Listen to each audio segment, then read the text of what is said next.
Oke, semoga aman biar nanti ketika ada ayah bunda yang agak trouble gitu ya di pertengahan dan tidak bisa mendengarkan Health Talk pada hari ini sampai selesai, nanti bisa ngelihat recordnya gitu ya. Dan Health Talk hari ini itu sebenarnya adalah rangkaian dari World Breastfeeding Weeks di mana kita sedang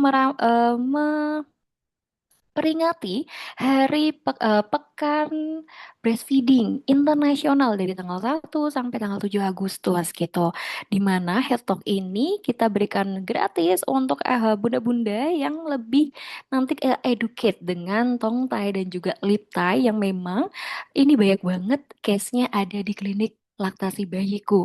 Nah, selain dari Health Talk hari ini, ternyata ada rangkaian lainnya dari klinik laktasi bayiku untuk memperingati Pekan Breastfeeding.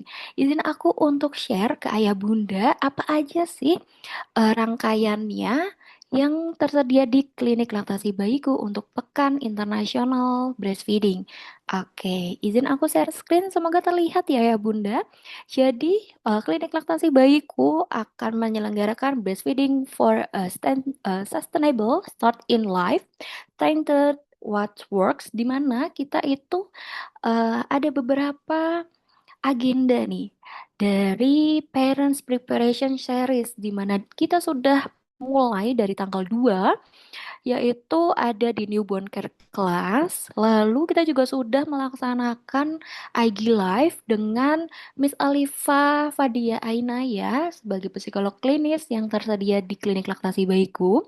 Lalu hari ini kita juga sudah melaksanakan online talk show bersama Dr. Septina, spesialis anak konsultan breastfeeding. Lalu kita yang paling terdekat itu ada Let's Series di mana ayah bunda nanti akan mempraktekkan posisi perlekatannya gitu.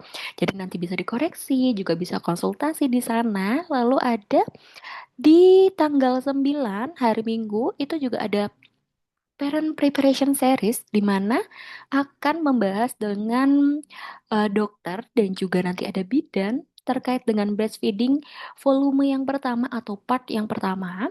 Lalu di tanggal 16 minggunya lagi ada breastfeeding yang kedua di mana nanti akan membahas terkait dengan pumping, terus media non-dot dan juga persiapan untuk bundanya masuk kerja. Dan preparation series terakhir itu ada di tanggal 23, di mana ayah bunda bisa couple prenatal yoga dan juga sharing session bersama psikolog kami yaitu Miss Naya. Nah, di mana parent preparation series ini yang warnanya pink-pink ini ya, yang mentereng itu dia lebih ke offline gitu ya. Jadi untuk bunda-bunda yang domisilinya di Yogyakarta boleh banget nanti main di klinik laktasi bayiku ya untuk parent preparation seriesnya. Mari kita intip ada les series nih ayah bunda yang paling deket di mana nanti ayah bunda bisa belajar praktek langsung berbagai macam posisi, ternyata nggak cuma gendong biasa loh atau kita bilangnya cradle, tapi juga ada perlekatan lainnya yang mana itu disesuaikan dengan kebutuhan bundanya gitu. Nanti ada juga screening tongue tie dan juga lip tie, ada teori sama prakteknya dari oromotor exercise dan juga yang pasti adalah tanya jawab dan juga langsung praktek ya. Jadi lebih banyak untuk kita tahu pengetahuan dan juga langsung praktek gitu. Jadi biar terlihat outcome-nya gitu ya. Lalu Leseres ini akan dibawakan oleh dokter kami, dokter laktasi yaitu dokter Eno Yuniar dan juga bidan laktasi kami yaitu bidan Nadifa Aulia. Lalu kapan? Hari Sabtu Bun, tanggal 8 Agustus dari jam 10 sampai jam 12 siang. Tempatnya ada di aulanya klinik laktasi bayiku di mana ayah bunda investasinya cuma 50.000 aja, tapi udah dapet segambreng. Gak cuma teori, tapi juga langsung praktek. Boleh langsung nanti screenshot dulu, bunda, nanti ada di BT Let's Series ya.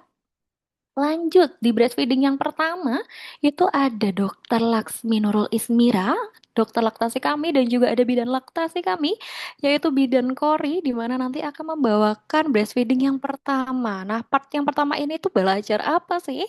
Belajarnya ada di panduan prinsip menyusui, praktik perlekatan, hal apa aja yang harus dilakukan ayah dan bunda di hari pertama menyusui, praktek alternatif posisi menyusui, dan juga praktek menggunakan alat bantu menyusui. Di mana praktek breastfeeding part pertama ini kita tujukan untuk bunda-bunda yang masih hamil dan preparation gitu. Nah, kalau misalkan dedeknya udah lahir gimana gitu? Kita ada part 2-nya, Bun. Di hari Minggu tanggal 16 Agustus dari jam setengah 10 sampai setengah 12 di mana ini lebih advance-nya. Nanti belajarnya tentang ASI perah.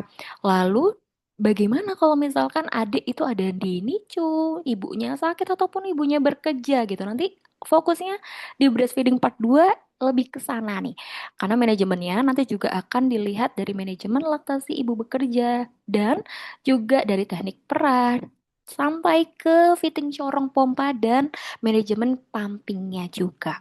Lalu yang terakhir itu adalah couple prenatal yoga, di mana ini kita peruntukkan untuk ayah bunda yang bundanya masih dalam kehamilan untuk nanti ada juga sharing sessionnya dengan psikolog gitu ya, biar lebih prepare lagi nih, nggak cuma kita teorinya aja untuk handling dedek dan juga kita preparation mentalnya nih. Apakah sudah ready untuk jadi ibu baru dan ayah baru atau mungkin masih ada kekhawatiran? Itu nanti akan dibahas di Couple Prenatal Yoga di hari Minggu tanggal 23 Agustus jam setengah 10 sampai setengah 12.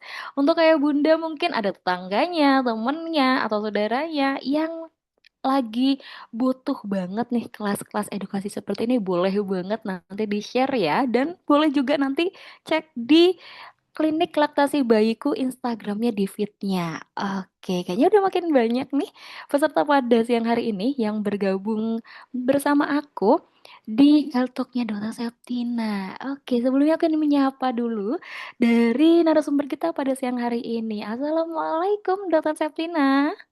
Ya, Waalaikumsalam, Din. Oke, gimana dokter kabarnya? Alhamdulillah sehat ya, semangat semuanya. Alhamdulillah. Oke, semangat juga, dokter. Jadi hari ini kita akan membahas health talk ya, lebih ke interaktif, tanya jawab gitu ya, dokter ya.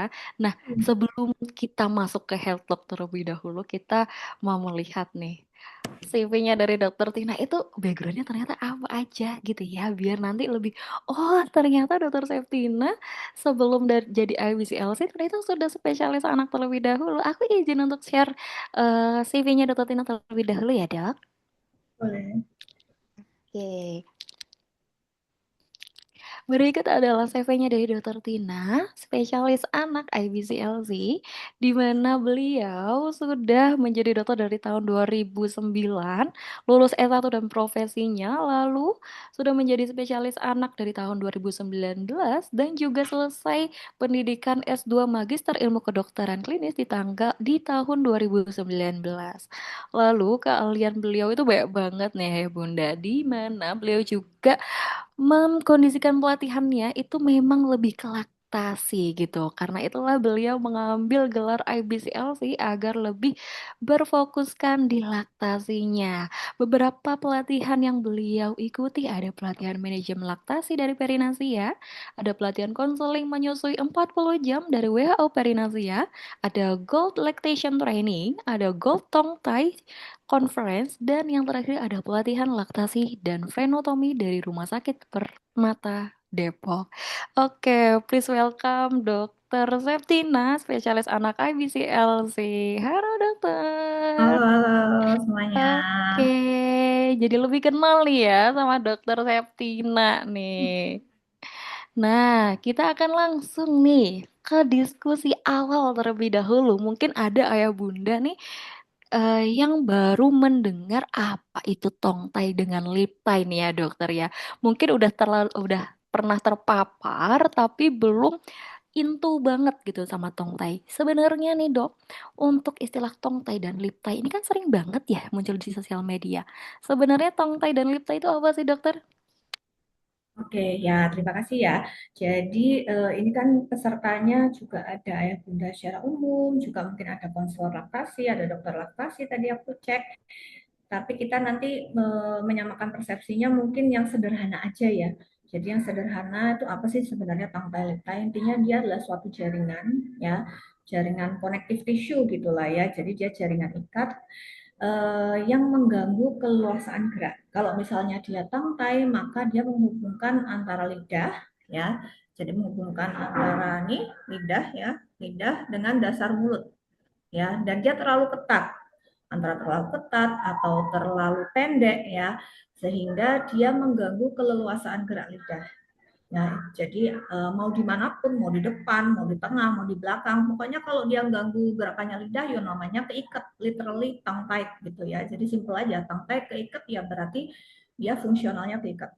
Kemudian kalau lip tie bagaimana? Lip tie yang di atas ya. Jadi dia jaringan jaringan ikat yang menghubungkan antara gum line dengan bibir ya. Nah, kemudian mengganggunya di mana? Ya kalau di menyusui otomatis dia akan menyebabkan bibir sulit doer keluar ya.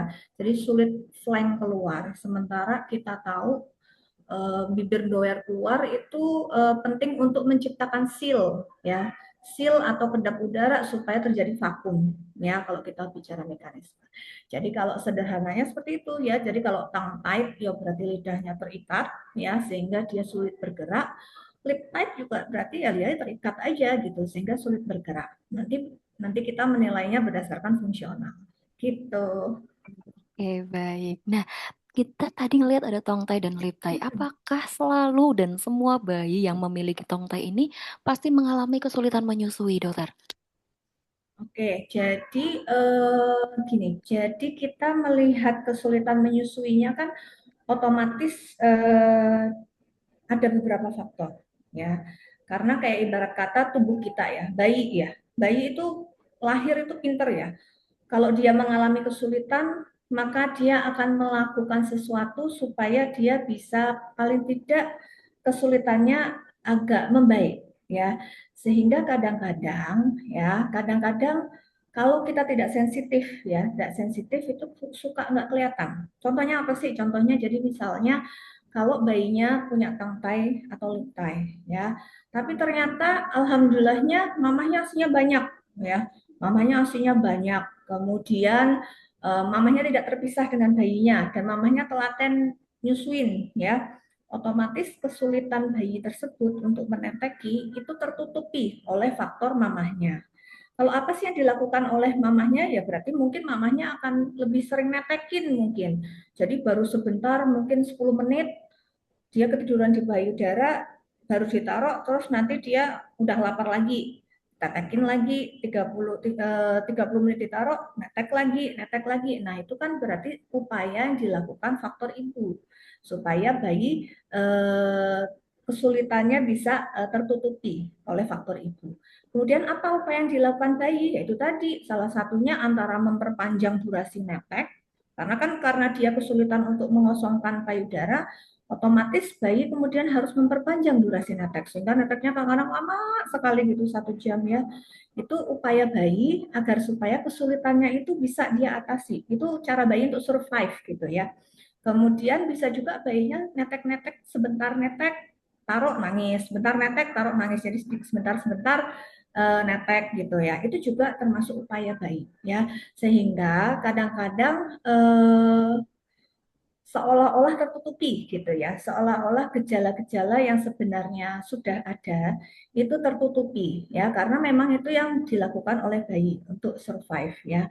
Nah, itu kalau tidak ditangkap, artinya tidak segera ditangkap atau segera dianalisa oleh laktasi, oleh dokter laktasi, itu biasanya lama-lama kompensasi yang dilakukan, jadi kompensasi yang dilakukan antara bayinya kompensasi dengan energi besar atau ibunya kompensasi dengan waktu netek yang terus-menerus, ya lama-lama kemudian capek dua-duanya, baik ibunya maupun bayinya, fatigue ya, bayinya lelah, karena dia harus kompensasi dengan energi, ibunya juga lelah ya karena ibunya pun kemudian harus kompensasi dengan durasi yang lebih lama atau sering gitu ya. Nah, itu yang sebenarnya kalau menurut aku Din ya, jadi itu sesuatu yang harus apa ya, harus diketahui oleh orang tua gitu. Karena selama ini menurut aku tuh orang tua tuh kayak seolah-olah eh, kayak tabu banget gitu loh nanya tentang tangkai liptai gitu kan. Jadi seolah-olah udah nggak apa-apa itu ibu jangan bikin macam-macam. Bukan kemudian kayak seolah-olah takut juga orang tua. Nanti kalau misalnya tangkai berarti harus insisi gitu. Padahal nggak juga loh. Padahal kita kadang-kadang memberikan kebebasan untuk orang tua untuk memilih harus insisi apa enggak gitu kan. Yang penting kalau misalnya orang tua tahu kondisi bayinya, jadi aku tahu nih kesulitan bayiku apa gitu kan. Kita nyusuinya tuh lebih mindful gitu loh. Ya, jadi kita tahu apa sih yang harus aku lakukan supaya bayiku terbantu dengan kesulitan ini. Nah, itu yang aku rasakan saat ini tuh orang tua tuh sudah punya topiknya, dibicarakan dengan dokter atau dengan konselor laktasi, tapi nggak pernah benar-benar dijelaskan gitu ya, sehingga mereka bingung nih harus apa gitu, apa yang harus dilakukan gitu. Kalaupun misalnya aku nggak milih sisi, apa yang bisa aku bantu buat bayi aku kayak gitu loh ya. Jadi seperti itu yang mungkin akhirnya bikin seolah-olah tangkai ini kayak abu-abu banget gitu ya, gitu ya Adi. Oke, baik. Jadi memang terikatnya ini tergantung dari grade-nya juga ya dokter ya. Dan biasanya ayah bunda ini udah ngelihat, oh kayaknya iya ya tongtai dan liput, tapi terkadang itu belum into untuk membahas terkait ini dengan konselor laktasi, ataupun juga ada mungkin yang konsul ke DSA dan menganggapnya itu tidak kenapa-napa gitu ya dokter ya. Iya, betul betul. Nah Nah, itu kalau yang kasihan sih. Jadinya kan kita selalu bertanya-tanya, ya ini kenapa sih sebenarnya bayi aku yang salah, siapa sih sebenarnya gitu. Tapi setiap kali kita bertanya ke DSA atau konselor laktasi yang ternyata belum menguasai, eh, cuma dianggap ya nggak apa-apa itu normal gitu kan, atau misalnya oh itu nggak usah mikir macam-macam, atau itu bahkan hoax gitu kan, sehingga kita kalau netek itu jadi nggak mindful gitu loh gitu ya. Jadi itu sih yang penting menurut aku, bukan ke arah pro kontra harus ini siapa enggak lah, belum sampai situ, bahkan kita acknowledge problemnya aja belum sampai dibicarakan gitu loh. Jadi belum sampai ke masalah insisi atau enggak gitu, acknowledge problemnya aja masih kayak ngawang-ngawang banget kalau di pelayanan kesehatan yang kita temui. oke, baik. Itu beberapa mungkin lebih ke opening question gitu ya dari aku Boleh. nih, dokter. Mm-mm. Dan mungkin dari bunda-bunda atau peserta yang hari ini sudah bergabung, boleh juga nanti drop pertanyaannya nanti di kolom komentar ya, Bunda, untuk kita bahas nanti biar lebih interaktif lagi nih. Mungkin dari pengalaman ataupun juga dari yang domisilinya di luar Jawa mungkin udah lebih concern di tongtang Degan Liptai. Mungkin ada juga tenakes yang sudah mendapatkan kasus-kasus tongtai dengan liptai ini gimana gitu ya di domisilinya. Boleh banget nanti di drop di kolom komentar dan kita bahas ya. Izin aku lanjutkan nih dok, aku mau bertanya lagi. Kira-kira biasanya tanda-tanda awal yang paling sering membuat orang tua akhirnya ya udah deh aku kayaknya butuh konsultasi ke laktasi gitu, entah ke dokter spesialis anak yang sudah ABCLC ataupun juga ke konselor laktasi gitu. Kira-kira apa sih bikin langsung oh ya udah berangkat gitu. Gimana dok? Hmm. Jadi kenapa sih si tangkai lipta ini dekat sama dokter laktasi, dekat sama konselor laktasi? Karena fungsional oromotor yang dipakai awal-awal itu adalah ya, salah satunya menyusu gitu ya. Jadi dokter laktasi, konselor laktasi itu biasanya mereka akan lebih aware gitu ya. Kalau ada problem terkait laktasi yang nggak bisa diatasi hanya dengan sekedar posisi pelekatan gitu kan. Kita mungkin sebagai konselor laktasi, sebagai dokter laktasi udah apa ya, hatam lah ya tentang bagaimana sih kita mengoptimalkan breastfeeding dari sisi posisi pelekatan, dari sisi edukasi, dari sisi apa ya, jadi sisi bagaimana komunikasinya gitu ya. Tapi kalau misalnya ada something di luar itu ya, beyond that ya, itu mungkin ya termasuk salah satu yang berarti kita harus cari tahu penyebabnya apa. Jadi kalau dari sisi POV-nya ibu, bunda atau ayah, itu mungkin kalau misalnya kita sudah ke konsultasi, sudah di cross check posisi pelekatannya, sudah sesuai, tapi bahkan dengan itu pun itu kok tidak resolve gejala-gejalanya gitu ya. Berarti sebenarnya ada hal lain yang harus digali gitu ya. Dan hal lain yang harus digali itu sebenarnya kalau yang paling sering orang tua kemudian menyalahkan ibu ya. Jadi hal lain yang digali biasanya kemudian orang tua oh berarti ibunya asinya kurang atau misalnya ibunya asinya terlalu encer gitu ya. Oh, berarti ibunya kenapa? Jadi sebenarnya harus kita pahami bahwa biasanya ibu itu hanya secondary ya. Jadi kalau misalnya ada kondisi ibu itu biasanya hanya secondary dari primernya karena yang secara aktif harus mengosongkan payudara itu si bayi. Jadi mestinya mungkin primernya itu something on the baby gitu loh. Itu yang mungkin harus dipahami oleh parents juga sama teman-teman gitu ya, teman-teman sejawat laktasi gitu bahwa biasanya gejala yang ada di ibu tuh hanya secondary aja gitu ya. Nah, kalau dari POV ibu ya berarti kalau misalnya sudah konsultasi, sudah dibenerin posisi pelekatan bolak-balik, kok ya masih aja begitu kan. Lebih baik mungkin cari konselor atau dokter laktasi yang memang mampu menelaah beyond posisi pelekatan dan hanya sekedar misalnya komunikasi gitu. Oke, baik. Jadi memang nggak langsung dilihat dari ibunya gitu ya, dokter Mm-mm. ya. Karena biasanya nih yang ada di masyarakat tuh pasti ngelihatnya, oh ternyata dari bundanya nih yang belum bisa memberikan hasil lebih banyak. Terus anaknya jadi rewel. Terus kayak kok nggak selesai-selesai gitu ya, endless feeding gitu ya dokter. Ternyata problemnya malah bukan dari bundanya, tapi malah dari dedeknya yang mana dia memang harusnya bisa mengosongkan payudara, tapi belum bisa mengosongkan payudara gitu. Jadi kondisi ini sering banget terlewat gitu ya dokter ya. Betul. Mm-mm. Betul. Oke, nah kira-kira nih dokter, untuk masalah tongtai ini sebenarnya ada tingkatan nggak sih dokter? Mungkin dari Mm-mm. Tenankes bisa melihat yang mana yang mungkin harus dilakukan tindakan insisi, sampai mana sih tingkatan yang oh kayaknya oke nih cuma di eh, mungkin percobaan untuk ganti posisi ataupun dengan apa namanya media bantuan suplementasi itu bisa hilangkan gitu dok, atau mungkin bisa jadi eh, perbaikan cara menyusuinya. Kira-kira bagaimana dokter?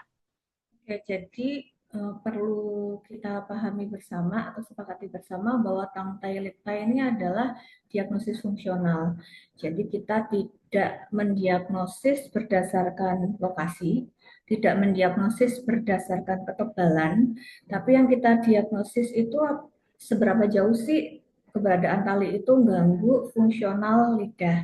Seberapa jauh sih fungsional lidah terganggu, fungsional untuk menelan, untuk latch, untuk mengunci sekedar latch di payudara, mempertahankan grip di payudara dan untuk mengosongkan payudara ya. Jadi kita menilai berdasarkan fungsional. Makanya memang kita tidak bisa nih misalnya berdasarkan apa ya, berdasarkan foto atau video gitu emang agak susah ya.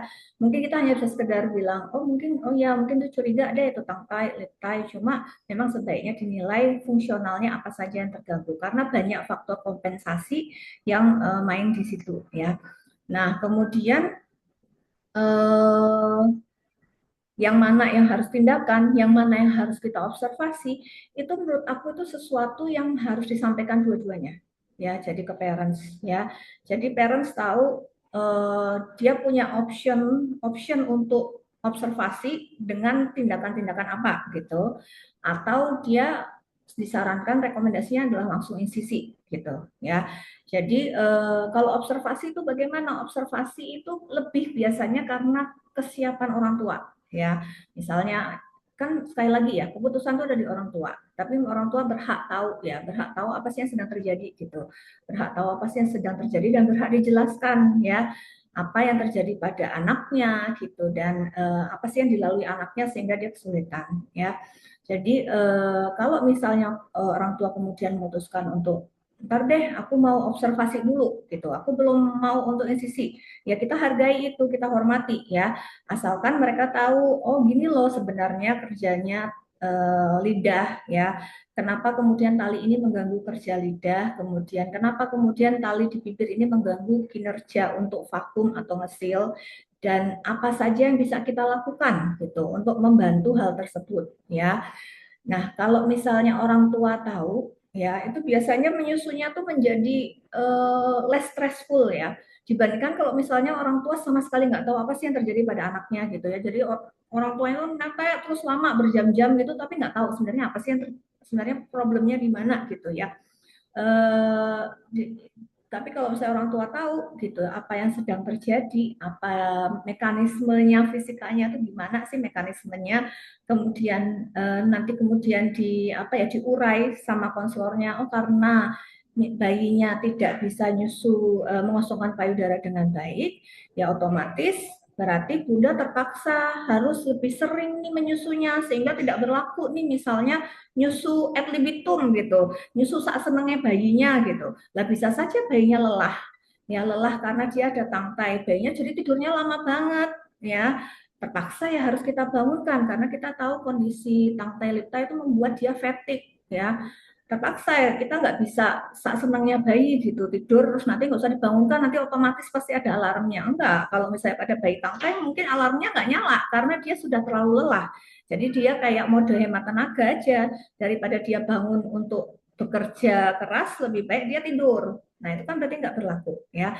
Sehingga kalau misalnya orang tua tahu, parents tahu, dia dikasih tahu, oh nggak bisa bu, kalau di kasus ibu nggak bisa seperti itu, nggak bisa per 2 jam bahkan misalnya bayinya kadang-kadang orang tua terus bilang oh ini disarankan per 2 jam, per 3 jam, atau disarankan juga sesuka bayi gitu ya. Padahal bayinya itu sebenarnya dia netes sedikit-sedikit sering itu adalah kompensasi dia atau upaya dia untuk survive ya, untuk survive karena dia nggak bisa mengosongkan payudara dalam satu waktu. Nah itu yang harus diketahui oleh orang tua dan menurut aku itu juga harus diketahui oleh konselor laktasi gitu ya. Jangan sampai ini kita nggak bisa menjawab ya kesulitan tersebut ya. Jadi nggak jangan sampai kita nggak bisa menjawab kesulitan tersebut karena itu stressful banget ya. Jadi dan dan jangan sampai tangkai lipta ini kemudian seolah-olah bahasan yang tabu gitu loh ya, jadi bukan ini bukan sesuatu yang tabu ya, itu sesuatu yang memang ada gitu dan harus dibahas gitu ya, keputusannya apapun nanti keputusan akhir orang tua itu nggak masalah, tapi yang penting orang tua mindful gitu lah ya pada saat breastfeeding bayinya ya, jadi mereka tahu apa yang harus dilakukan, apa yang bisa aku maksimalkan, apa yang bisa aku bantu untuk bayi saya supaya dia nggak terlalu fatigue gitu ya. Nah kemudian itu sih mungkin menurut aku Din yang seperti itu. Oke, baik. Terima kasih dokter untuk insight-nya. Dan ini sudah ada pertanyaan yang masuk dari Bunda Filza Ayu nih dokter. Izin bertanya dokter, untuk kasus yang tadi kan kita sempat bahas tentang skor gitu ya dokter, atau mungkin tingkatan nih. Untuk kasus tongtai dengan skor fungsional yang terganggu, apakah sebenarnya ada kemungkinan perbaikan tanpa tindakan non-invasif, dokter? Mungkin tadi sudah sempat dibahas ya, karena kita sempat ngomongin terkait dengan pertanyaannya Bunda Filza, dan mungkin boleh rincikan lagi, dokter. Apakah Ya, memang possible? jadi sebenarnya bukan, kalau menurut aku sih kalau misalnya perbaikan itu mungkin enggak ya, perbaikan tuh berarti kondisi yang sekarang kemudian membaik gitu. Jadi misalnya dia tadinya ketat terus jadi lentur ngono toh maksudnya, apa dia yang tadinya maju banget di depan terus jadi mundur gitu kan enggak ya. Atau dia putus dewe gitu talinya kan enggak. Ya itu tidak mungkin kalau perbaikan, tapi kita bisa memfasilitasi kesulitan. Ya, anggap aja lah kayak anak misalnya anak spesial gitu lah. Anak spesial, anak CP gitu kan. Kalau sembuh kan nggak bisa, tapi kita bisa membantu supaya dia bisa fungsional. Nah, gambarannya kalau tangkai, kalau misalnya kita misalnya memilih nih, dok, aku udah ngerti dia dijelasin anakku seperti ini, kemudian optionnya adalah insisi atau mau dilakukan dibantu dulu difasilitasi, tapi aku saat ini belum stroke deh insisi. Maka misalnya aku hal-hal apa yang bisa aku bantu, nah itu mungkin ya. Jadi kalau yang harus dipahami adalah anggaplah menurut aku sih ya, jadi kalau misalnya memfasilitasi atau tindakan yang non invasif itu lebih ke arah kayak kita ngatasi asapnya ya. Jadi yang kita atasi adalah asapnya. Kalau misalnya tindakan invasif atau insisi atau frenotomi itu kita ngatasinya adalah apinya, sumber apinya. Ya, ternyata orang tua milih aku ngatasi asapnya aja deh, yang penting pandanganku jernih gitu ya. Yang penting nggak terlalu sesek nih gitu lah ibarat kata. Dia mau ngatasi asapnya aja nggak apa-apa, sumber apinya masih ada. Oke, berarti ngatasi asapnya. Kalau ngatasi asapnya berarti yang perlu kita ketahui bahwa anak ini lelah ya. Anak ini pasti akan menggunakan energi yang besar sekali untuk melakukan kegiatan sehari-harinya. Berarti kita harus memfasilitasi dengan apa? Berarti misalnya kita metekinya menjadi lebih sering ya, karena nggak mungkin dia disuruh metek lama. Mungkin dia 5 menit aja udah fatigue lidahnya, udah lelah lidahnya ya. Sehingga mungkin kita persering netek, jadi seperti itu misalnya. Yang kedua, misalnya kita pastikan flow dari payudara kita lancar.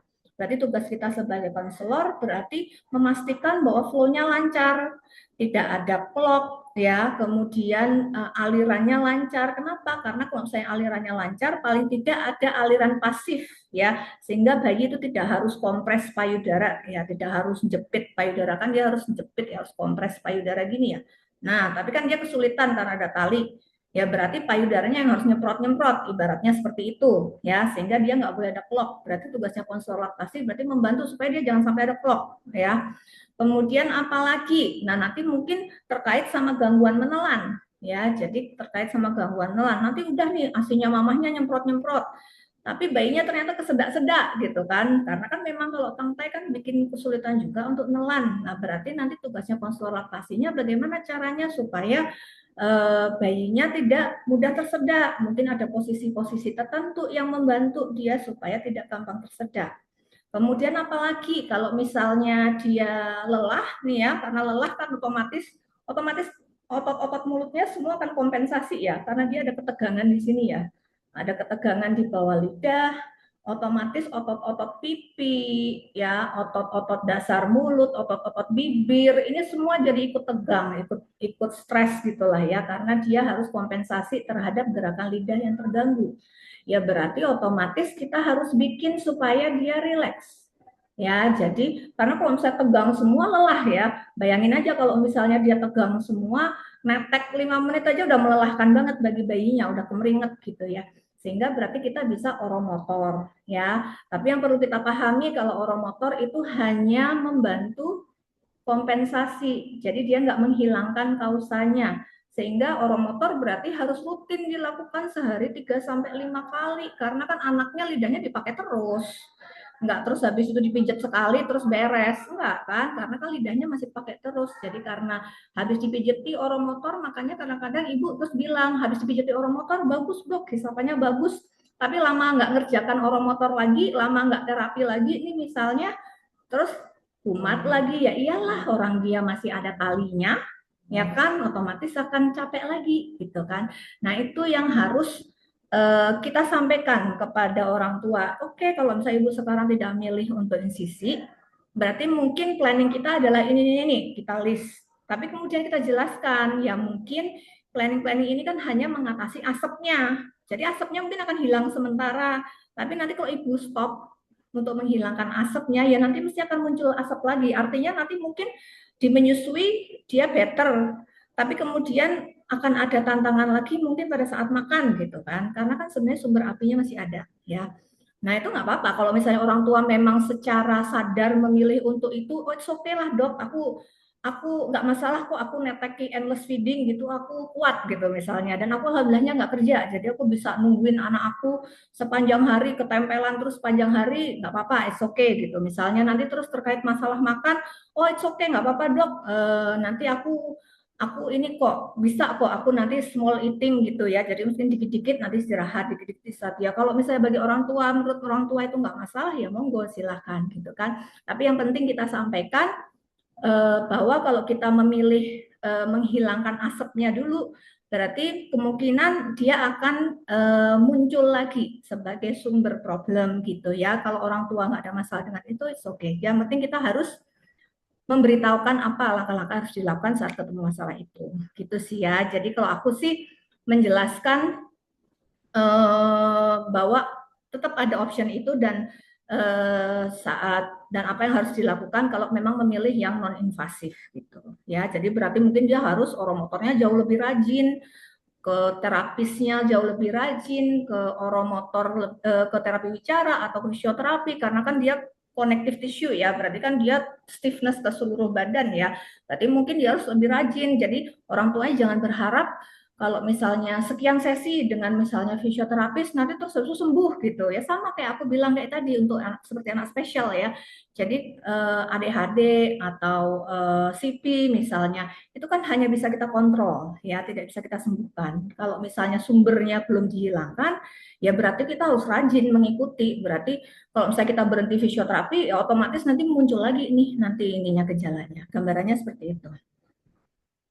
Oke, baik. Nah, kita tadi kan sempat bahas terkait dengan tongtai juga nih ya, dokter. Nah, tadi dari kita balikin apa yang menjadikan pilihan dari ayah bunda gitu ya, dokter Hmm. ya. Nah, semisal dari POV-nya ayah bunda nih, udah diberi info, udah diedukasi bagaimana kalau misalkan diinsisi dan juga tidak diinsisi dan dari ayah bunda ternyata ngambil di keputusan yang diinsisi gitu dokter.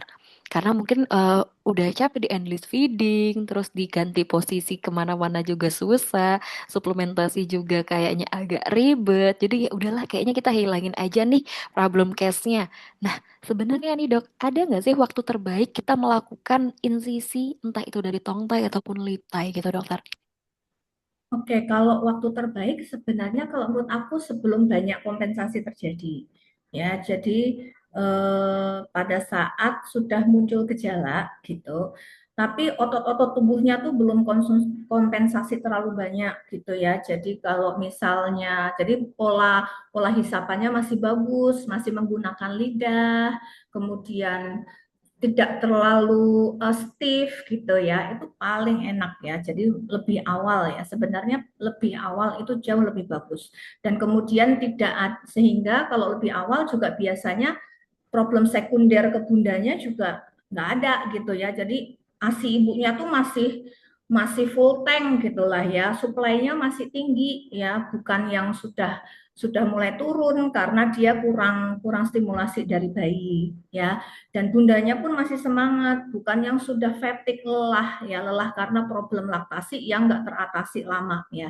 Itu paling bagus ya. Jadi kalau seandainya memang sudah dinilai oleh konselor laktasi, dokter laktasi, ini tuh ada tangkainya loh, ini sebenarnya mengganggu loh fungsionalnya, tapi ternyata ibunya mungkin nggak aware gitu ya, atau mungkin dokter laktasi lain nggak aware, dan kita jelaskan, dan orang tua memutuskan untuk menghilangkan root cause-nya, itu jauh lebih oke biasanya, karena secondary problemnya biasanya udah nggak terlalu banyak gitu ya, jadi itu waktu yang paling oke sebenarnya, tapi bukan berarti misalnya ketahuannya telat nih, ketahuannya telat, atau misalnya orang tua tadinya nggak mau yang invasif, tapi terus akhirnya dalam perjalanannya memutuskan untuk insisi, ya nggak apa-apa ya, ya tidak ada kata terlambat gitu kan, ya jadi kalau paling bestnya ya memang lebih cepat lebih baik gitu ya.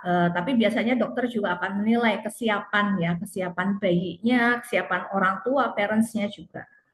Oke, baik. Jadi untuk tindakan itu kita kembalikan lagi ya dokter ya. Karena kita Mm-mm. sebagai tidak hanya sebagai edukator aja, tapi kita juga akan memberikan fasilitator gitu ya. Jadi kalau misalkan dari orang tua kayak, oh kayaknya belum dulu deh, ya gak apa-apa. Sambil kita juga benerin posisinya, terus oromotor, exercise dan lain sebagainya gitu ya dokter.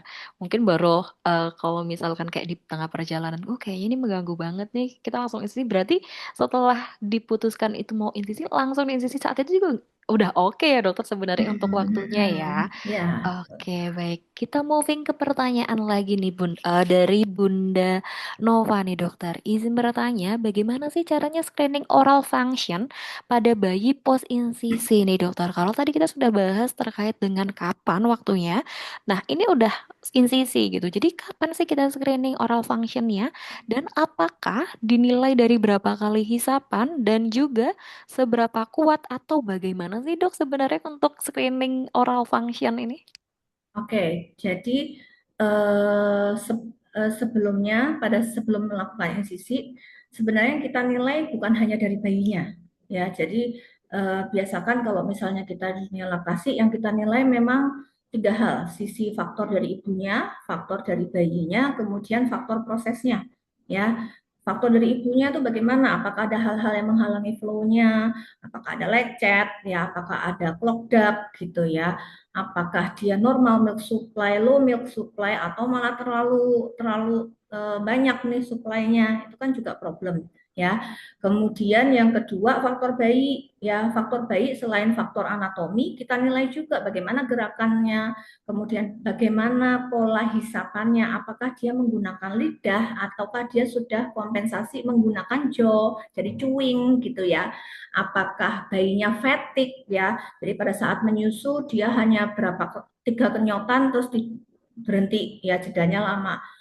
Tiga kenyotan lagi berhenti, jedanya lama. Apakah bayinya kelihatan fatigue? Apakah secara tubuhnya dia otot-ototnya kompensasi karena kaku, stiffness gitu kan? Itu semua kita list, kita nilai, termasuk juga posisi pelekatan gitu ya. Posisi pelekatan tuh dan termasuk prosesnya. Jadi pada saat proses misalnya kita nilai, oh bayinya bolak-balik kesedak gitu, misalnya bolak-balik batuk-batuk tersedak, kemudian kita lihat juga apakah kemudian ibunya apakah gerakan sublingual, jadi gerakan sublingualnya bagus apa enggak, sucklingnya, atau malah dia dominan chewing gitu kan.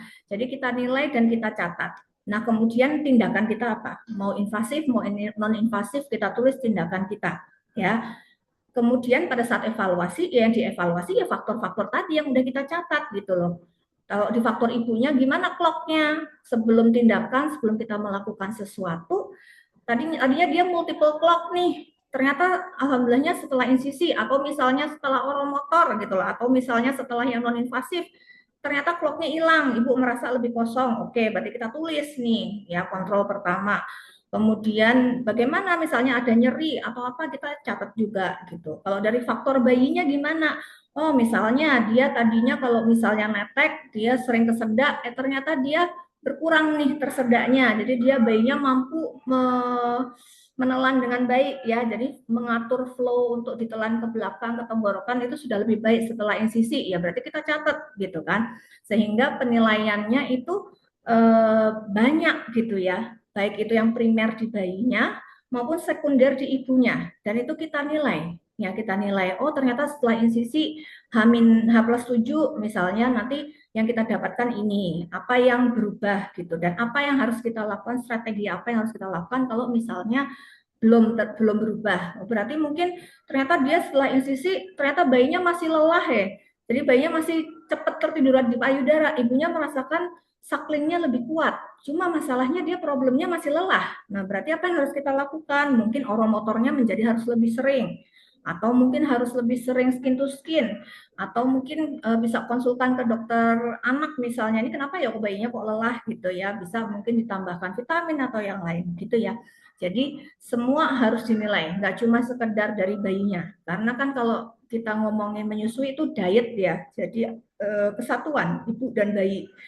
Ada sesuatu yang problem di salah satu ibunya atau bayinya, mesti yang satunya juga akan terpengaruh gitu. Ya, jadi yang dinilai harus semua juga.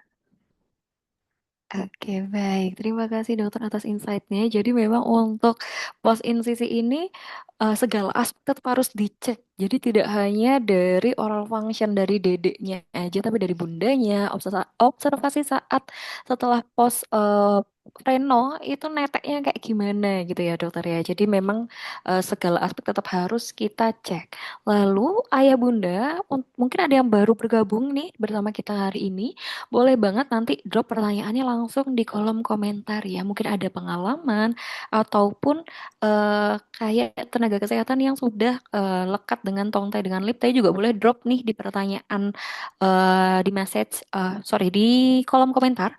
Dan mungkin kita akan lanjutkan ke pertanyaan berikutnya nih dokter dari Tenakes yaitu dokter Talia. Selamat siang dokter, ada beberapa pertanyaan nih dokter. Izin aku eh, bacakan satu-satu dulu ya dokter. Oke, jadi yang pertama ini, terima kasih sebelumnya untuk ilmu yang di-share hari ini, dokter.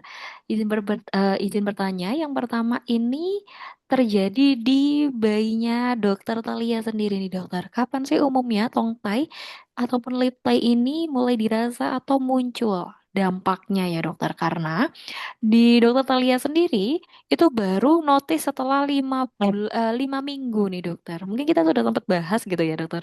Mungkin boleh nanti dibahas secara personal untuk dokter Talia di case tersebut.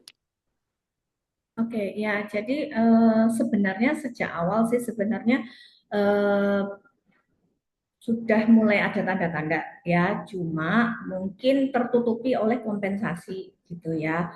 Kompensasinya antara dari sisi bayi atau dari sisi ibunya ya.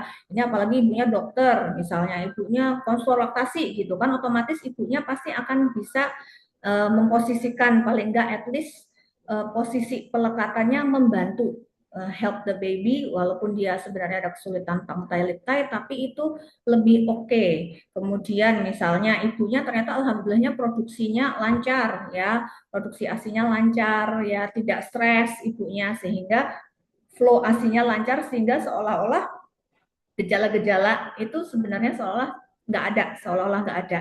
Nah, kapan kemudian dia muncul gejala yang mulai tampak secara klinis? Biasanya kalau misalnya kompensasinya sudah gagal. Jadi bayinya kan kan tadi saya bilang tadi ya, jadi bayi itu pasti akan melakukan upaya-upaya untuk tetap survive gitu loh. Jadi walaupun dia punya tali lidah nih, susah nih dia untuk ngegrip payudara, susah nih untuk kompres payudara, tapi dia akan melakukan upaya-upaya untuk tetap survive. Bayinya akan kemudian antara memperpanjang durasi atau dia lebih banyak istirahat, restingnya gitu ya. Intinya bayinya akan melakukan upaya untuk survive. Nah, kapan kemudian gejalanya, nah kalau pada saat dia melakukan upaya kompensasi untuk survive, gejalanya bisa samar. Jadi kalau misalnya nggak dengan dokter laktasi atau konselor laktasi yang sensitif ya, sensitif dengan problem, itu maka ya seolah-olah there's no problem gitu ya. Tapi kemudian akan muncul, akan ternotis itu pada saat bayinya sudah lelah melakukan kompensasi. Bayinya setiap hari, bayangin aja, bayinya setiap hari harus kompensasi dengan energi effort yang lebih keras, energi yang lebih banyak, otot-otot yang dipakai jadi jauh lebih banyak, karena kan otomatis dia nggak bisa pakai lidahnya dengan leluasa, otot-otot lain jadi harus ikut kerja keras ya, sampai ke leher, sampai upper body ya, itu kan pasti jauh lebih melelahkan ya energi yang dia pakai. Nah, otomatis kalau udah sampai di titik seperti itu, titik capek gitu ya. Nah, itu biasanya muncul gejala ya, mulai kelihatan nih gejalanya mulai kelihatan muncul. Loh, tadinya kok baik-baik aja ya, tadinya naiknya bagus nih. Tadinya dia hisapannya kuat banget walaupun ada tangkainya. Ya namanya kuat banget tapi kok disuruh kerja keras setiap hari sepanjang hari 24 jam ya capek, mesti akan sampai titik capek ya. Nah, gitu ya gambarannya ya. Jadi biasanya mulai dinotis itu setelah bayinya lelah kompensasi. Antara bayinya lelah kompensasi atau ibunya yang lelah kompensasi. Ya, jadi bisa aja nih bayinya kuat-kuat aja netek berjam-jam gitu. Tapi ibunya capek, capek banget, udah stressful banget ibunya ya otomatis ya sama, problem akan muncul. Ibunya udah stres menyusui, udah aku nyerah aja deh nyusu gitu. Ya kan bisa banget juga seperti itu ya. Jadi kapan dia akan muncul gejala ya setelah proses kompensasi itu kemudian sudah capek ya, dia sudah lelah kompensasi antara ibunya yang lelah kompensasi atau bayinya yang lelah kompensasi. Oke, baik. Jadi, tetap kita melihat dari dua sisi, tetap ya, Dok ya. Dari Ya. dedeknya atau dari bundanya. Terkadang yang terlena adalah ketika bundanya ini belum merasakan kompensasi, tetapi anaknya ini sudah merasakan kompensasi yang dimana nanti kita terlena gitu ya, dokter ya. Dan ini Betul. pertanyaan dari Dokter Talia yang kedua, dokter. Apakah tongtai, lip tie ini selalu akan diikuti dengan dimple pain seperti puting lecet? Karena di saya ini tidak ada sama sekali lecet sejak awal menyusui, dokter. Ya, jadi nggak selalu diikuti dengan puting lecet, tidak selalu diikuti dengan nyeri ya. Kapan sih akan muncul nyeri atau misalnya lecet? Pertama kalau misalnya posisinya dia kurang dalam ya. Jadi posisi latch-nya dia kurang dalam. Tapi kok misalnya latch-nya dalam, ya mungkin nggak akan muncul lecet ya. Tapi kan titik beratnya bukan di situ ya. Fungsionalnya dia bisa kompres nggak payudara kamu gitu sampai mentok sampai kepala tum ya. Jadi bukan bukan itu kan gitu ya. Jadi kalau puting lecet itu hanya ya satu dari sekian banyak gejala yang mungkin ditimbulkan oleh tangkai lip tie ya. Jadi kapan dia muncul gejala nyeri kalau misalnya ternyata ibunya tidak mampu memposisikan latch dalam ya. Jadi bayinya nggak mampu ngegrip dengan baik gitu misalnya, atau bayinya sudah kompensasi dengan menggerakkan jaw atau rahang ya. Jadi dia sudah nggak pakai lidahnya untuk suckling lagi, tapi dia sekarang pakai rahangnya karena saking lidahnya udah capek banget deh, lidahnya capek banget untuk bergerak karena kecantol melulu. Ya udah dia pakai aja rahangnya. Nah, itu otomatis kalau dicuing kayak gitu ya mesti sakit ya. Tapi kalau misalnya bayinya pola hisapannya masih menggunakan lidah walau dengan susah payah ya mungkin nggak nyeri ya gitu ya. Jadi puting lecet, puting nyeri itu bukan satu-satunya hal yang kita nilai ya. Jadi banyak banget gejala yang kita nilai. Oke, baik. Terima kasih untuk insight-nya, dokter. Dan ini pertanyaan terakhir dari dokter Talia, dokter. Jika saat dicek pertumbuhan bayi, berat badannya ini tidak naik adekuat sesuai minimal kenaikan per bulannya dan sudah terkonfirm ada tongtai juga lip tie-nya, dokter. Nah, langkah berikutnya apa yang harus disarankan ya, dokter, untuk mengejar berat badannya, semisal tongtai sama lip tie-nya ini tidak mau diinsisi nih, dokter. Oke, jadi orang tua sudah terinfo bahwa dia punya tangkai litai, sudah terinfo bahwa dia sudah sampai mengganggu grafik pertumbuhan, tapi kemudian orang tua tetap nggak mau diisi. Oke, berarti apa yang harus kita lakukan? Ya, berarti kan kita tahu nih mekanismenya bayi itu apa sih sebenarnya? Dia pasti lelah, ya. Jadi kalau sudah muncul dia sampai mengganggu grafik pertumbuhan, itu mesti bayinya lelah kompensasi. Aku udah kerja keras selama ini 5 minggu ini aku kerja keras terus loh ya. Aku sekarang mau mode hemat tenaga, mode survival. Kalau aku nggak bisa netek secara efisien maka aku akan neteknya mungkin tidak terlalu kuat gitu kan, gambarannya seperti itu. Nah berarti yang kita lakukan apa, yang kita lakukan berarti otomatis harus top up ya, top up, terpaksanya kita top up karena kita tahu anak kita sudah lelah nih, sudah lelah untuk berusaha kerja keras mengosongkan payudara. Ya berarti kita pakai pompa atau alat lain, boleh diperah, boleh dipompa untuk membantu mengosongkan payudara, memberikan lewat media yang tidak mengganggu orang motor ya, berarti media non dot ya, kita berikan tambahan yang lebih mudah dia dapatkan dibandingkan dia harus kerja keras. Jadi mungkin tiap sebelum netek atau setelah netek ya kita berikan ASI perah.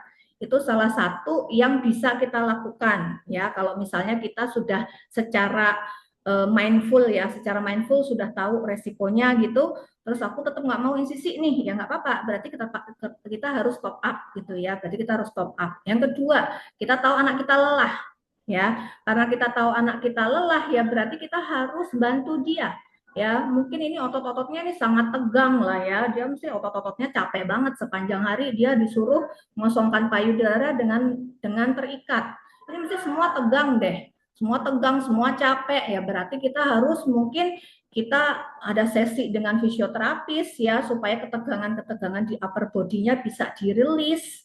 Kemudian mungkin kita harus sering oromotor ya karena kan otomatis dia lelah, kita capek ya. Berarti oromotornya harus rutin dilakukan ya gitu, seperti itu. Terus yang berikutnya apalagi ya, apalagi mungkin bisa diberikan semacam suplemen-suplemen karena kita tahu anak-anak kita capek ya, dia mau mendapatkan Dia kan mau mendapatkan nutrisi nih ceritanya, dia mau mendapatkan sumber sumber kalori, tapi untuk mendapatkan sumber kalori dia harus bakar ekstra kalori lagi, gambarannya kan seperti itu ya. Jadi untuk mendapatkan kalori dari payudara mamahnya, dia harus bakar ekstra kalori karena dia punya tangkai dan otot-ototnya semua tegang.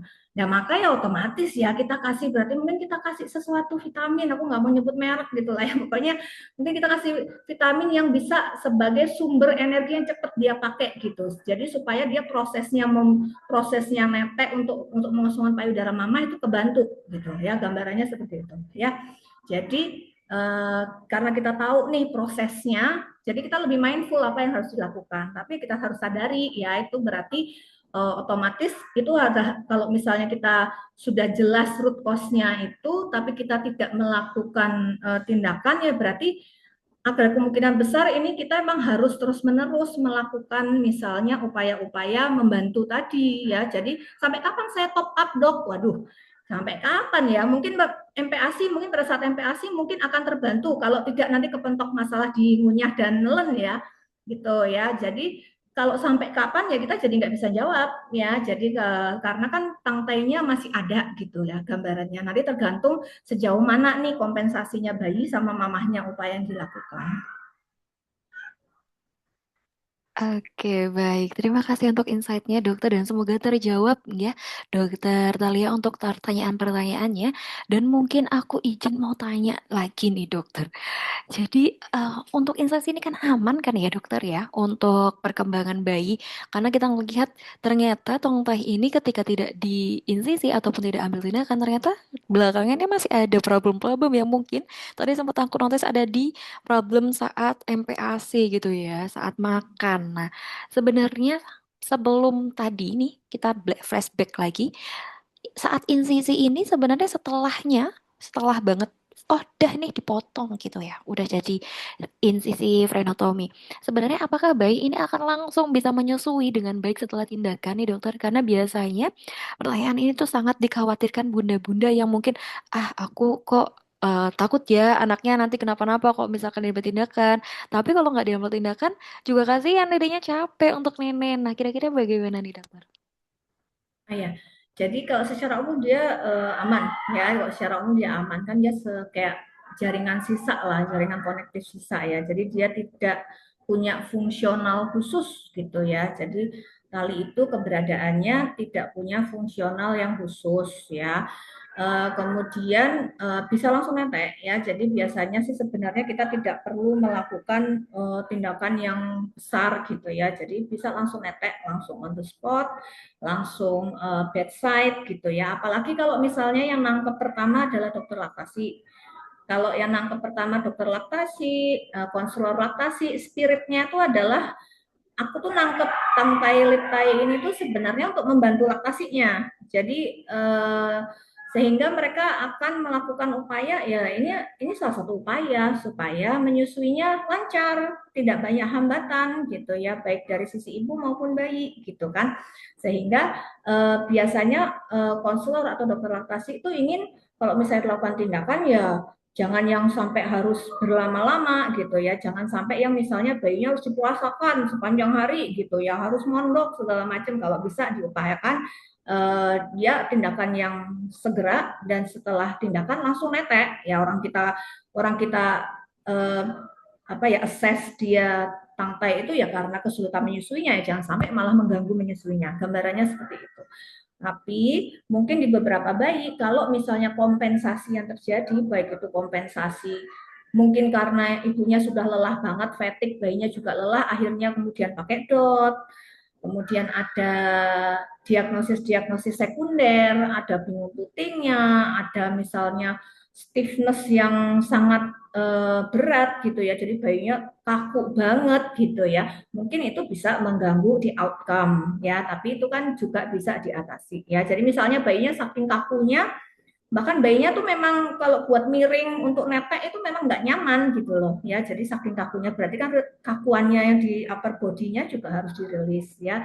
Jadi sebenarnya semakin banyak kompensasi yang dialami si bayi, biasanya nanti dia harus adaptasi lagi ya untuk kemudian tercapai gerakan fisiologis lidah yang baik dan gerakan otot-otot yang baik juga. Gitu sih gambarannya ya. Semakin kita banyak kompensasi ya makin makin kita harus sadari bahwa mungkin prosesnya bukan instan ya gitu. Oke, baik. Terima kasih untuk insight-nya, Dokter Tina. Dan mungkin ada pertanyaan penutup dari peserta juga nih, Dokter. Ada dari Bidan Fitri. Jadi ada beberapa tahun ini bertemu dengan bayi dengan tongtai dan liptai nih dokter. Dan saya rujuk ke dokter yang bisa melakukan tindakan tersebut. Yang ingin saya tanyakan, apakah yang perlu dilakukan kepada bayi yang sudah dilakukan tindakan, tetapi BB-nya itu tidak naik dan saat memulai MPASI itu masih sulit juga untuk naik nih dokter. Oke, udah agak complicated nih ya dokter ya. Ya, ya. Jadi makanya itu tindakan tindakan tangta itu bukan sesuatu yang sederhana ya. Jadi bukan hanya problem bayi gitu loh, bukan hanya problem bayi sekedar oh ada tali digunting, nggak sesimpel itu ya. Karena kan bayi itu makhluk kompleks ya, mesti dia akan melakukan sesuatu untuk tetap survive ya, mesti dia akan melakukan kompensasi gitu ya, gambarannya seperti itu. Ibunya juga mungkin dia sudah ada problem di supply mungkin ya, sehingga nggak bisa sekedar misalnya kita rujuk ke misalnya ke dokter bedah gitu ya atau apa, tapi nggak ada follow up-nya. Kalau dokter bedah kan mungkin ya udah dihilangin aja secara fisik anatominya dihilangin, tapi setelah itu laktasi work-nya kan tidak dilakukan ya, sehingga memang setelah di insisi pun itu memang harus ditelaah ya, harus ditelaah ini problem bayinya ini apa aja, harus di list gitu loh. Problem ibunya apa aja, apakah ibunya sudah mulai masuk low milk supply, berarti harus diatasi juga. Kemudian jangan-jangan pola hisapannya memang sudah berubah. Jadi walaupun talinya dihilangkan, dia nggak serta-merta tiba-tiba ajaib langsung pinter banget bayinya. Enggak dong, orang dia misalnya sudah sekian bulan bekerja dengan gerakan lidah terbatas. Setelah dihilangkan dia harus belajar lagi bekerja dengan menggunakan gerakan lidah yang terbuka ya. Jadi sehingga memang sebagai konselor laktasi kita juga harus lebih kritis untuk menilai list problemnya apa aja gitu ya. Jadi tidak sesederhana misalnya udah digunting terus habis itu lepas gitu, nanti pasti otomatis dia akan pintar sendiri enggak ya. Jadi memang harus dikelola sebagai satu kasus gitu ya. Jadi kalau apa sih yang bisa kita lakukan ya, kalau misalnya Bu Bidan sebagai konselor laktasi berarti sama, berarti Bu Bidan harus menelaah ini kasusnya apa aja problemnya. Jangan-jangan ibunya memang sudah low milk supply, ya jangan-jangan bayinya sudah lelah, ya baru di usia sekian dia baru dilakukan tindakan, mungkin memang dia sudah secara umum sudah lelah gitu ya, sehingga berarti apa saja yang bisa dilakukan, misalnya oromotornya, misalnya skin to skin, atau kalau misalnya dia harus catch up berat badan, berarti dia harus suplementasi ya, supaya suplementasinya tidak menggagalkan breastfeeding ya berarti kudu pakai SNS gitu kan. Jadi memang harus di list, jadi nggak sekedar misalnya bayi tangtai gitu enggak ya, tapi memang kita harus punya data-data ini bayinya tangtai dengan apa-apa gitu, ibunya misalnya low milk supply dengan apa-apa, terus habis itu prosesnya menyusuinya apa yang bisa kita amati dan apa yang bisa kita lakukan, itu sih ya. Jadi itu juga yang harus diketahui ya. Jadi kalau misalnya kita hanya berkesimpulan oh tangkai itu cuma diagnosis tunggal gitu ya, diagnosis tunggal. Nanti kalau dihilangkan talinya terus beres semua ya nggak juga ya, belum tentu kan. Tergantung dia kita temukan pas di fase apa ya. Kalau misalnya dia fasenya sudah mulai fase capek, bayinya sudah mulai fase fatigue, sudah mulai kaku semua badannya, sudah mulai datar datar di grafiknya ya otomatis tata laksana kita berbeda dengan misalnya kita ketemu pas awal pas ibu bayinya masih segar bugar, ibunya masih full milk supply gitu, nggak banyak kompensasi, tentu tata laksananya beda ya. Itu sih ya, jadi kita lebih lebih menggunakan ya kemampuan berpikir kritis kita ya gitu ya. Jadi senang banget sih kalau misalnya ada konselor laktasi, dokter laktasi yang tertarik di bidang ini itu karena ya emang harus dipakai kemampuan berpikir kritisnya ya. Jangan sampai kita mikir tuh cuma di kotak-kotakin aja. Oke, baik. Terima kasih untuk insight-nya, dokter. Dan mungkin kita lanjutkan lah. ada pertanyaan lagi nih dokter dari Bunda Mutiara dan juga ada Bunda Yes ini. Izinkan aku untuk membacakan dari pertanyaan Bunda Mutiara terlebih dahulu. Bagaimana tindakan lanjutan seorang konselor laktasi apabila mencurigai adanya tongtai dan lip tie dan juga sudah dijelaskan kemungkinan yang akan terjadi pada pasien dan juga bayi. Tetapi nih dokter, saat kontrol ke dokter spesialis anak, dibilangnya tidak apa-apa dan tidak diperlukan adanya tindakan apa-apa juga nih dokter. Kira-kira kita edukasinya seperti apa agar mungkin tidak terkotak-kotak yang tadi yang kita sempat bahas ya dokter ya. Mm-mm. Dan tetap juga kita bisa memberikan aspek eh, orang tua tetap yang mengambil keputusan Mm-mm. gitu dokter. Ya, oke. Ya, jadi pertama, karena saya sebagai dokter anak kan berarti saya nggak nyinyir ya. Saya sebagai dokter anak juga dulu nggak tahu apa-apa ya tentang laktasi. Jadi kalau apa namanya dokter anak kemudian dikonsulkan terkait laktasi, ya wajar nggak tahu apa-apa. Wong aku juga dulu sebagai dokter anak ya nggak tahu apa-apa ya. Jadi nggak tahu apa-apa tentang laktasi pertama. Apalagi misalnya yang advance kayak tongtai, liptai, oromotor gitu nggak ngerti lah ya. Jadi kalau misalnya bertanyanya kepada DSA saja yang misalnya dia bahkan ketemunya ya mesti pasien-pasien kegawatan, pasien-pasien batuk pilek, diare, kan ya susah ya. Gimana bagaimana seorang dokter anak bisa menilai? Itu kan susah ya. Jadi mungkin sebagai konselor laktasi kalau memang sudah aware, sudah melek tangkai liptai, sudah melek dengan gangguan-gangguan oromotor dan fungsional itu udah keren banget ya.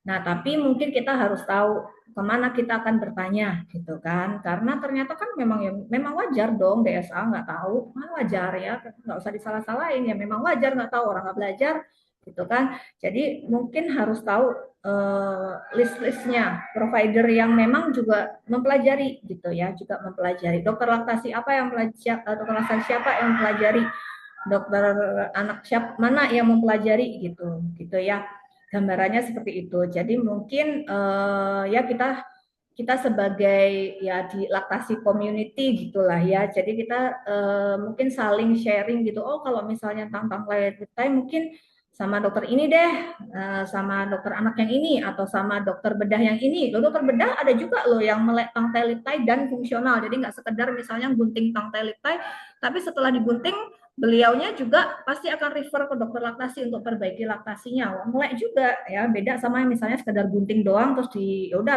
beres itu, bukan, that's not my duty gitu ya untuk memperbaiki laktasimu ya. Jadi harus tahu list-list dokter mana yang bisa bisa mendampingi ibu ya. Jadi seperti itu ya. Eh, supaya apa? Supaya kita juga nggak gondok ya. Saya bisa paham kalau misalnya kita udah konselor laktasi, udah keren banget gitu, bisa mendiagnosis itu, tiba-tiba dibenturkan sama provider lain yang seolah-olah lebih senior gitu ya. Eh, kemudian dibilang oh, nggak apa-apa, nggak ada apa-apa gitu kan ya. Lebih baik kita memang merefer ke dokter yang memang paham dan mempelajari hal tersebut ya, sehingga adil dong penilaiannya gitu ya. Jadi mungkin memang ya itulah tujuannya nanti community community provider laktasi ya. Jadi supaya punya referensi ya dokter-dokter mana yang bisa kita refer. Oke, baik. Terima kasih untuk insight-nya, dokter. Dan juga ini ada komenan dari Bidan Fitria yang juga kebetulan bermitra dengan konselor laktasi dan masih berhubungan dengan dokter terkait kliennya. Jadi nggak cuma dikirim aja gitu ya. Tetapi afternya pun masih ada komunikasi untuk lanjutan dari pasien tersebut gitu. Keren banget Bidan Fitria. Semoga makin Oh, lancar ini ya. Dan izin ya. aku untuk melanjutkan nih dokter. Ada pertanyaan dari Bunda Yesi. Bagaimana sih caranya mengetahui ibunya itu memang betul mengalami low supply dan bagaimana cara ngatasinnya nih dokter? Oh ya, oke. Jadi low milk supply. Low milk supply itu biasanya itu adalah sesuatu yang sekunder ya. Jadi sesuatu yang bisa terjadi akut ya. Jadi cepat tiba-tiba dia low milk supply, atau bisa juga terjadi pelan-pelan ya. Jadi pelan-pelan gitu tahu-tahu loh kok nggak sebanyak sebelumnya gitu ya. Nah, itu memang harus dinilai ya, harus dinilai betul sama konselor laktasi ya. Jadi, apakah betul nih benar-benar truly low milk supply apa enggak ya? Apakah dia low milk supply yang muncul mendadak, misalnya karena ngeklok, karena meradang, karena engorge, maka dia low milk supply-nya terjadi karena itu. Ataukah dia mungkin low milk supply yang terjadi sejak awal atau titik mana? Nah, itu biasanya sih sebenarnya ada hitung-hitungannya ya. Biasanya ada hitung-hitungannya yang mesti dikuasai oleh dokter laktasi atau konselor laktasi lah. Kalau sekedar hitung-hitungan menurut aku bisa ya. Jadi itu kita nilai berdasarkan biasanya laju kenaikan berat badan. Jadi kalau misalnya kita mau lihat supply-nya gimana sih ya, selain kita lihat flow-nya, jadi apakah dia lancar atau enggak keluarnya ya, berarti kita lihat bagaimana menyusuknya itu, kemudian kenaikan berat badannya, weight increment-nya seperti apa gitu ya. Bagaimana mengatasinya ya, berarti otomatis karena low milk supply-nya mamahnya adalah outcome sekunder ya, biasanya sekunder ya, jarang banget primer ya, artinya terus karena hipoplasia gitu, atau karena true memang dari awal tuh memang dia milk supply-nya emang rendah gitu ya, itu kan jarang banget ya, itu kelainan-kelainan yang jarang banget ya, sehingga saya tetap bicara bahwa itu biasanya sekunder ya. Berarti kita harus cari tahu ini kenapa ya mamahnya kok ngedrop supply-nya atau low milk supply ya. Berarti kalau misalnya dia sesuatu yang terjadi lama, ya berarti mungkin efektivitas menyusunya gitu ya diperbaiki. Jadi kalau misalnya dia karena tangtai litai, ya berarti itu ya juga harus salah satu upaya yang harus diperbaiki. Kalau misalnya tidak mau diinsisi tangtai litainya, ya berarti karena kita menyadari bayi nggak netek, tidak memberikan stimulasi yang bagus pada payudara kita, terpaksa kita pakai pompa gitu. Kalau misalnya nggak mau insisi gitu, gambarannya seperti itu ya. Jadi eh, memang harus ditelaah gitu ya. Jadi harus ditelaah oleh dokter laktasi sama konselor laktasi. Eh, Berarti faktor ibunya itu apa, kemudian penyebab faktor ibunya yang terjadi itu apa, dan bagaimana mengatasinya ya itu ya. Jadi memang eh, tidak apa ya, harus ketemu gitu sama dokter laktasinya, karena harus dicari tahu dulu penyebabnya. Oke, baik. Terima kasih untuk insight-nya, dokter. Dan mungkin ini adalah pertanyaan terakhir dari sesi Health Talk hari ini untuk ayah bunda nih yang belum bertanya secara langsung ke dokter Tina. It's okay, ayah bunda. Kita masih ada satu agenda lagi nih yang paling terdekat di mana mungkin bunda-bunda udah kayak, oh ternyata ini anakku banyak banget nih tanda-tanda yang udah dibahas sama dokter Tina hari ini. Oh ternyata ada nih kecurigaan ke tongtai dengan lip tie. Boleh banget nanti aku kasih info nih untuk ngelihat apakah bener ya anak aku ada problem di masalah menyusui. Padahal kok kayaknya nggak ada apa-apa gitu ya. Tunggu di akhir nanti aku akan spillin ini untuk lebih jelasnya ya Bunda. Dan mungkin ini pertanyaan terakhir dokter dari Bunda Aulia. Dokter itu izin bertanya, usia baby saya di 7 bulan sudah dirilis untuk tongtainya. Terus ternyata reattach nih lagi dokter. Apakah boleh dengan rutin pijat oromotor saja untuk mempermudahkan di masa MPASI-nya nih dokter? Oke, jadi misalnya reattach ya. Jadi kenapa sih reattach ya? Intinya kan berarti kan kalau insisi mesti ada luka. Namanya luka mesti tutupan jaringan baru. Yang namanya jaringan baru biasanya awal-awal dia akan kaku. Makanya ada yang namanya wound stretch. Ya, harus kita lakukan stretching luka supaya apa ya? Supaya gak kaku. Ya, jadi bukan bukan karena dia tumbuh lagi, bukan, tapi karena memang namanya luka itu akan urutannya fisiologis tubuh akan seperti itu. Makanya harus ada wound stretch. Nah, kalau di bayi yang agak besar ya otomatis semakin sulit ya kita melakukan stretching luka ya. Wajar karena bayinya sudah besar, sudah bisa berontak, sudah bisa ngomel-ngomel ya, sudah bisa kabur gitu kan ya, ibarat kata udah bisa guling-guling ya, sehingga kita mau stretching lukanya pasti lebih sulit. Ya, itu memang itu salah satu yang perlu kita acknowledge juga kalau pada saat misalnya oh ternyata kita milihnya nanti deh kalau misalnya sudah ketemu problem gitu baru nanti misalnya kita yang sisi ya mungkin aftercare-nya agak sedikit lebih sulit ya. Nah, perlu nggak misalnya kita insisi gitu ya. Nah, kita reinsisi. Jadi misalnya yang tadi kaku itu kemudian kita reinsisi lagi. Ya tergantung muncul gejala apa enggak. Ya. Jadi kan kalau misalnya dia reattach, mungkin dia nggak sekaku sebelumnya gitu ya. Karena mungkin lokasinya dia lebih ke belakang. Misalnya tadinya depan banget, mungkin dia lebih ke tengah atau lebih ke belakang gitu ya. Sudah sebagian dirilis walaupun misalnya dia belum rilis tuntas karena kakunya lagi.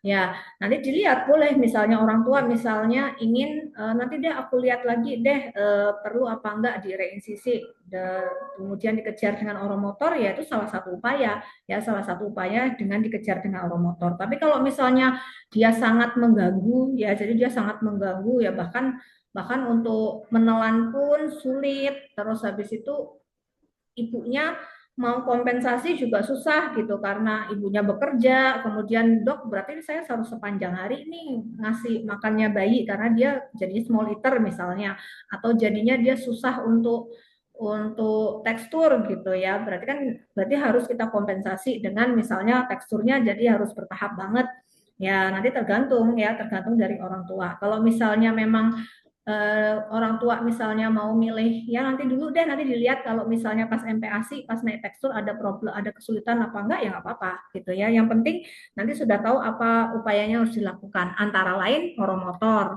antara lain berarti kita jangan marah ya kalau misalnya bayi kita kok juga bisa yang suap ya kita lagi oh ya aku punya keterbatasan nih lidahnya untuk menelan oh iya anak aku punya keterbatasan menggerakkan lidah kanan kirinya terbatas otomatis capek dong dia tuh 3 suap aja ya jangan terus dimarahin gitu kan nanti semakin trauma anaknya gitu jadi lebih ke kita lebih mindful gitu loh oh anak aku sudah sisi tapi ini reattach nyambung lagi mungkin ada derajat kesulitan bagi dia tetap ada derajat kesulitan maka apa yang harus aku lakukan yaitu tadi oromotor itu merilis ketegangan mungkin dia ada upper body yang stiffness ya berarti konsul ke fisioterapi gitu ya gambarannya seperti itu kalau misalnya mau milih di reinsisi ya berarti ya tinggal lakukan reinsisi kemudian berarti bone stretchnya memang harus agak tega ya jadi stretchingnya luka ya memang itu salah satu upaya supaya nanti hasil outcome-nya lebih bagus gitu.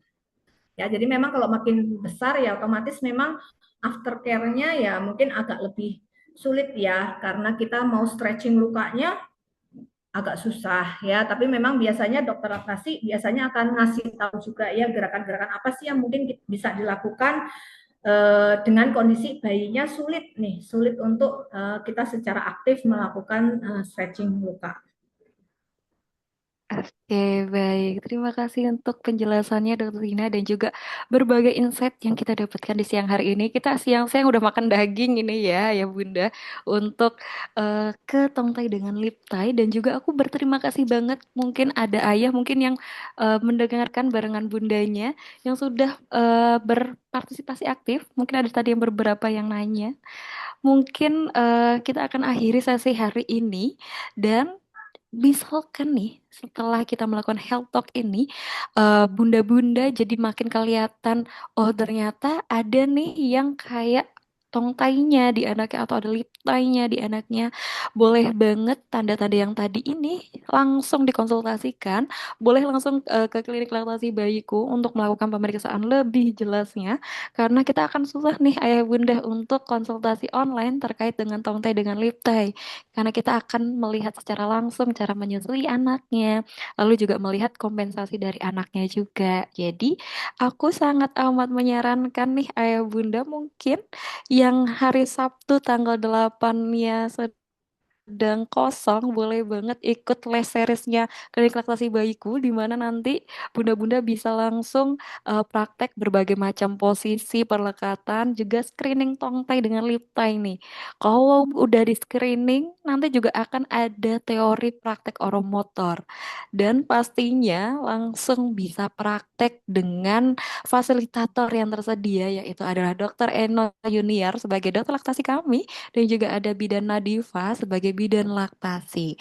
Untuk ayah bunda nih yang tertarik banget untuk les series, boleh banget nanti langsung registrasi di via link di Bitly Let's Series. Nanti cukup siapin 50.000 aja udah dapet segambreng, nggak cuma dapet teori aja tapi langsung praktek juga gitu ya. Nanti kalau misalkan mau daftar langsung di screenshot aja langsung kirim ke admin atau boleh gedor adminnya nih untuk dikasih link tersebut. Dan aku juga ingin menyampaikan nih.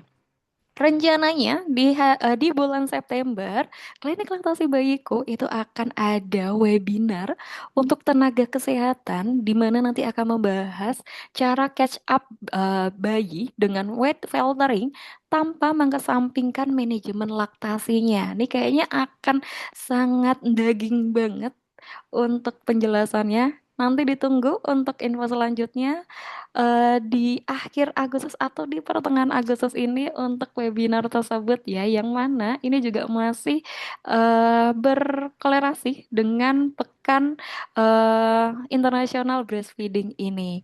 Untuk Ibu Bunda terima kasih. Mohon maaf apabila ada salah kata dari aku sebagai MC dan mungkin kita akan tutup dengan foto bersama dulu ya. Oke, Ayah Bunda boleh banget open kameranya terlebih dahulu. Aku pengen melihat yang cantik-cantik di siang hari ini. Apakah masih ada yang bergabung? Kayak makin banyak malahannya ya di akhir-akhir ini yang bergabung sama aku. Oke, coba berempat nih ya. It's okay. Kita foto. Aku izin pimpin. Satu, dua, tiga. Oke, satu kali lagi. Satu, dua, tiga. Oke, mungkin untuk terakhir, apakah ada closing statement dari Dokter Septina mungkin untuk bunda-bunda yang hari ini sudah mau bergabung secara aktif nih dokter dan juga mungkin ada tenaga kesehatan yang bergabung juga pada siang hari ini? Oke, ya. Jadi closing statement-nya adalah bahwa kita eh, terbuka ya. Jadi pikiran kita harus terbuka terhadap berbagai hal. Jadi jangan jangan apa ya, jangan merasa satu topik itu eh, abu-abu gitu atau tabu atau gimana, enggak ya, karena kalau misalnya kita enggak terbuka terhadap hal tersebut otomatis kita akan sulit melakukan tugas kita ya. Kalau misalnya sebagai dokter laktasi atau konselor laktasi kita susah melakukan tugas kita karena itu tadi biasanya malah fungsional oromotor itu ya pertama ya di menyusui. Nah kemudian kalau sebagai bunda eh, maka ya perjuangkan bayi kita gitu loh, perjuangkan proses menyusui ini gitu ya. Jadi kalau misalnya kepentok nih ketemu sama dokter laktasi atau konselor laktasi atau dokter anak yang misalnya tidak meng-acknowledge problem kita terkait tangtai litai, ya cari lagi gitu kan, cari lagi deh. Karena misalnya ibu sudah curiga, oh, aku curiga banget deh ini karena tangtai litai, tapi ternyata provider yang aku temui itu selalu nggak acknowledge itu.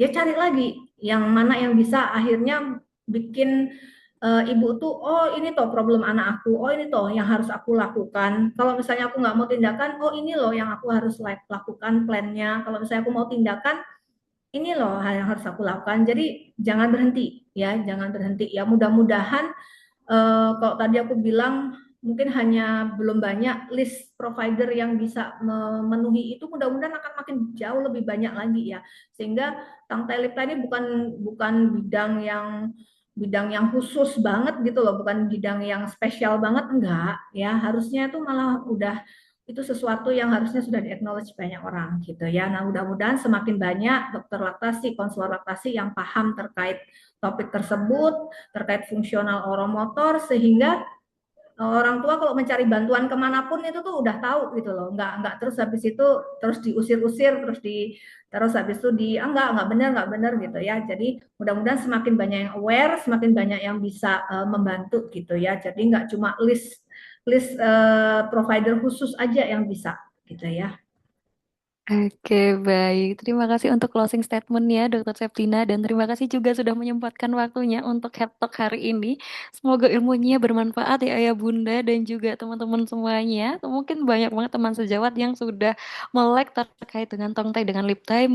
Semoga kita bisa menjadi fasilitator dan edukator untuk bunda-bunda yang mengasihi pada saat ini dan juga masa depan. Kita akan berjumpa lagi mungkin di lain event, entah itu dari webinar ataupun IG Live. Tetap pantengin Instagramnya bayiku underscore laktasi underscore Jogja.